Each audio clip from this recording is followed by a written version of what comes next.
अरे साला मोचू का भाई बताई बे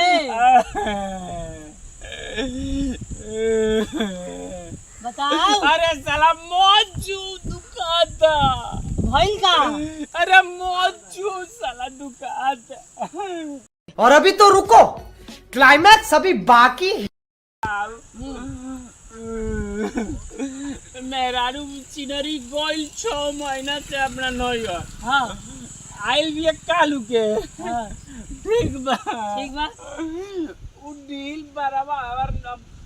गारावा में गोमी नु तो डीलवा ककुलावत रहोमी ठीक बा कपारा ककुजुआवत रहोमी तो निकोली गो में ढील मोटे मोटे हां अरे साला मोचू दुकाता तो ढील निकल गए मोटे मोटे का भाई तो से का हो गई अरे साला मोचू तो हमार मौगी नु कहती है कि नतियू के बेटा और या तरह की मोटे मोटे ढील कहाँ से पोरो कौन है भाई